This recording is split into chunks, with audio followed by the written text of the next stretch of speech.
Hi everyone, welcome to my channel cooking with পেখম। আশা করছি আপনারা সবাই ভালো আছেন আর সুস্থই আছেন।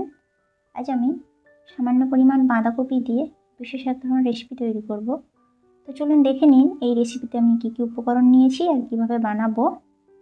এর জন্যে বাঁধাকপি নিয়েছি, কোঁচানো বাঁধাকপি ধুয়ে নিয়েছি, ধুয়ে জল ঝরিয়ে নিয়েছি, এটা পরিমাপে 250 গ্রাম। এর মধ্যে দিচ্ছি স্বাদ অনুসারে লবণ। লবণটা দিয়ে ভালো করে একটু মাখিয়ে নিতে হবে এভাবে হাত দিয়ে চেপে চেপে। আর বলে দিই, বাঁধাকপিটা আমি কেটে নিয়ে ভালো করে ধুয়ে একদম জল ঝরিয়ে শুকনো করে নিয়েছি।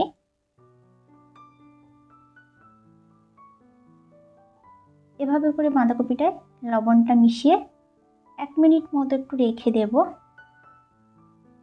এরপর এর মধ্যে দিচ্ছি নারকেল কোড়া 1/2 কাপ, এটা 50 গ্রাম। একই সাথে দিচ্ছি 4 পিস বড় সাইজের কাঁচা লঙ্কা কুচি করা,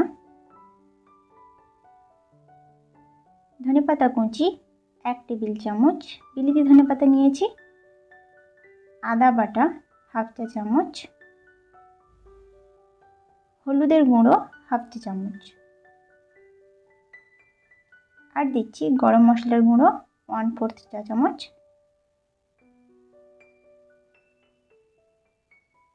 বেকিং পাউডার 1/2 চা চামচ। এই সমস্ত উপকরণ দিয়ে খুব ভালো করে মিশিয়ে নিতে হবে। আর এখানে আমি বিলিতি ধনেপাতা দিয়েছি, আপনারা চাইলে এমনি সাধারণ ধনেপাতাও দিতে পারেন। বেশ ভালো করে এইভাবে চটকে মিশিয়ে নিতে হবে। আর চাইলে যারা বেশি ঝাল খেতে পছন্দ করেন লঙ্কার গুঁড়োও দিতে পারেন।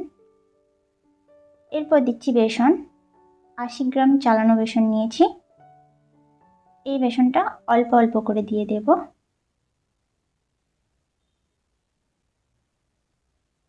আর এর ক্ষেত্রে বেসনের পরিমাণটা খুব বেশি দেওয়ার দরকার নেই, অল্প করেই দিতে হবে।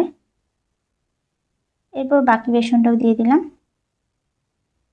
সম্পূর্ণ বেসনটা দিয়ে খুব ভালো করে মিশিয়ে নিতে হবে। আমি এখানে কোনো জল ব্যবহার করিনি।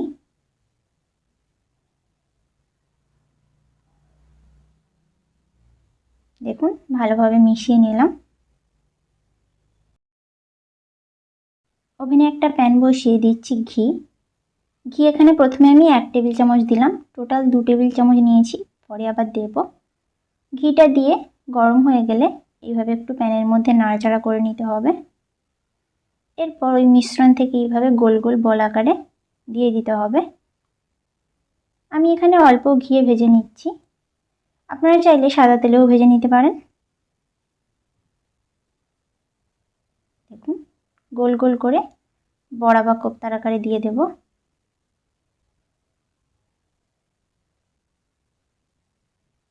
আর আমার চ্যানেলে যে সমস্ত নতুন বন্ধুরা রয়েছেন, চ্যানেলের ভিডিওগুলো দেখেন কিন্তু চ্যানেলটিকে এখনও সাবস্ক্রাইব করেননি, তারা অবশ্যই চ্যানেলটিকে সাবস্ক্রাইব করে দেবেন, যাতে করে চ্যানেলের অন্যান্য সমস্ত ভিডিওগুলো খুব সহজে দেখতে পারেন। এরপর একটা চামচ দিয়ে এইভাবে হালকা করে উল্টে দিচ্ছি। খুব বেশি চাপার দরকার নেই, আস্তে করে এইভাবে উল্টে পাল্টে নিতে হবে।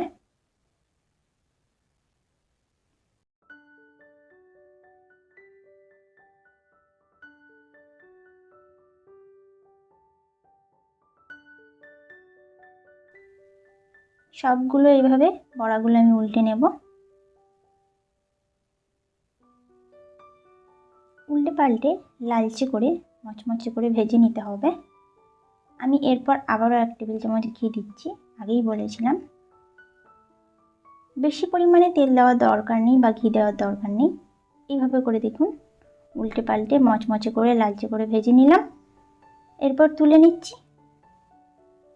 আর দেখলেন তো কত সহজেই বানিয়ে ফেললাম। রেসিপিটা আপনারা অবশ্যই বাড়িতে বানাবেন আর আমাকে কমেন্ট করবেন। আর আমার চ্যানেলটিকে লাইক, কমেন্ট, শেয়ার করতে ভুলবেন না।